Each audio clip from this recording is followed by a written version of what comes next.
So now we're into the part of the talk that I can talk about.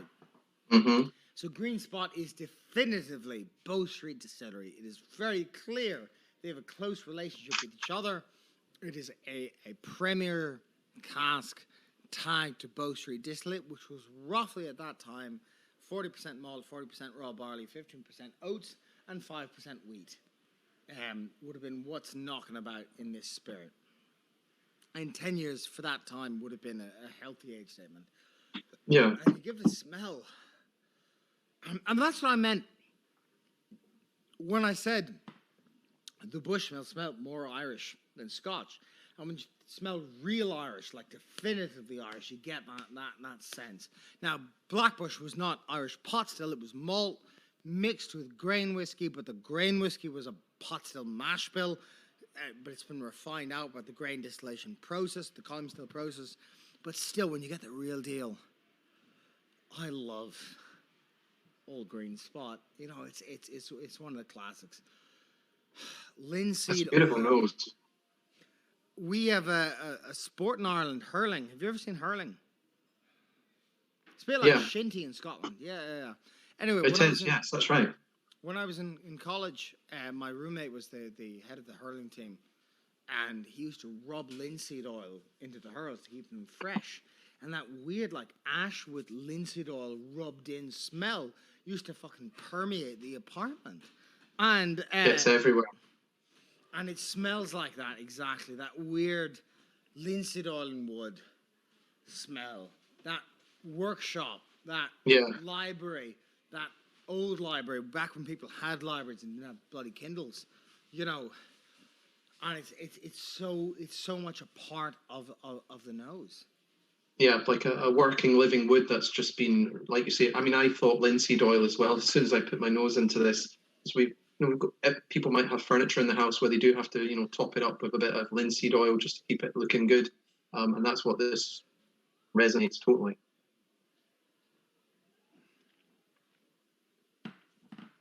There's definitely something else there, like a fleeting sort of herbal aspect as well. I'm getting.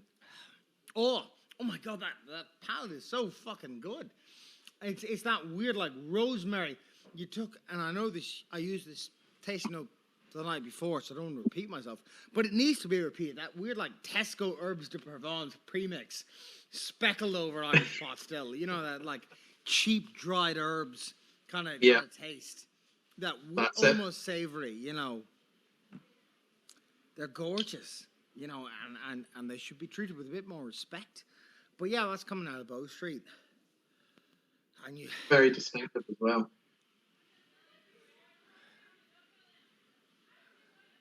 And when you compare this to the first one, you know where you are. I mean, the first one's obviously an imposter. That rosemary, that bay leaf more than rosemary. Yeah. You know, taste. It's gorgeous, and that's what pot still was.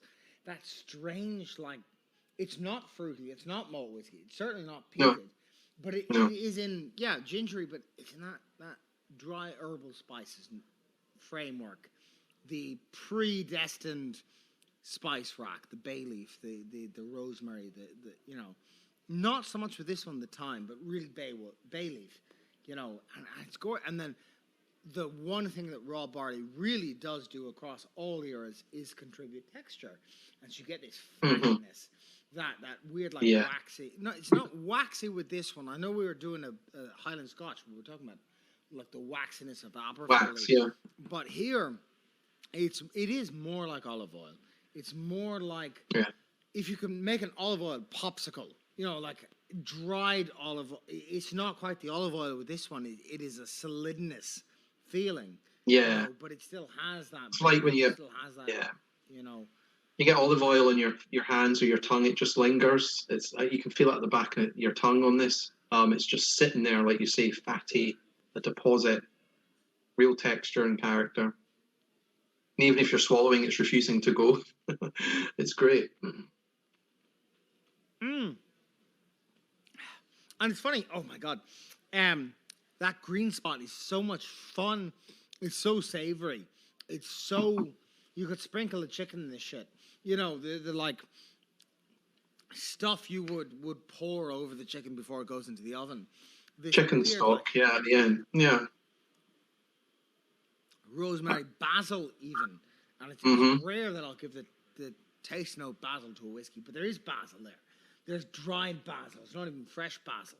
You know, dried herbs kind of taste to it, and yeah, it's gorgeous. You wonder what the hell was that in, because Yeah. normal Bow Street pot still tastes like oranges, you know, and this is a deviation from Bow Street pot still, but a fun one nevertheless. Oh, fantastic.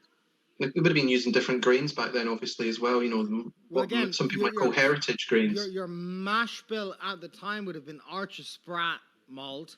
There's a big, and that's another part of it that doesn't get the light of day with the thesis, tracking down different types of malt. But yeah, the big one would have been a varietal called Archer Sprat in Bow Street.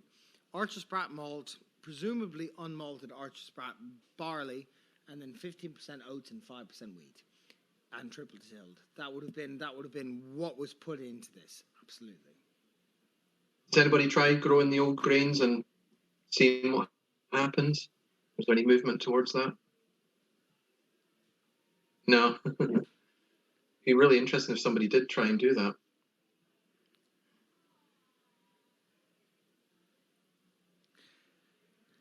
Ooh.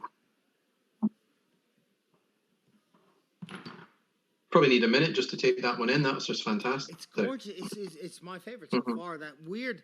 Well, the first one was clearly blended Scotch bottled in Ulster, and and then we had the whites, which may have been Comber, a sad closed distillery, and the sweetening's the place. But even in the '60s, Jameson had confidence, and Mitchell's had confidence. It was a very confident wine shop. Still is. I still buy my wine from Mitchell's. It is still the like posh fuckers wine shop in Dublin, and the staff are great, and they do wonderful. They're really really helpful and blah blah. But it had that connection. So Green Spot, long. In fact, favorite bit of whiskey trivia, and there's a lot of bullshit around whiskey and literature because whiskey wants to latch on to literature as much as humanly possible. And so you get, these, like James Joyce quotes, which are taken out of context and applied to a whiskey. But there is this association between Samuel Beckett and Green Spot, and it's real. I remember interviewing Peter Dunn, the head sourcer for Mitchell and Sons for whiskey, and a man who is, I don't know if he's semi-retired, but he's been in the business for a long time. He's the only person who ever referred to Samuel Beckett as Sam that I've ever met. And he said we used to send Green Spot over to Sam out in Paris, and give him a bit of Green Spot because that was what he liked, and that association. But you're looking at those whiskeys, and they are refined Irish pot stilly, with the herbality, with all these qualities about them.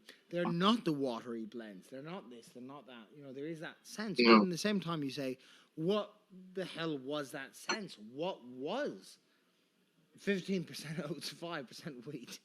And you're playing this guessing game of trying to figure it out. Yeah. It's part of the appeal, but yeah, that's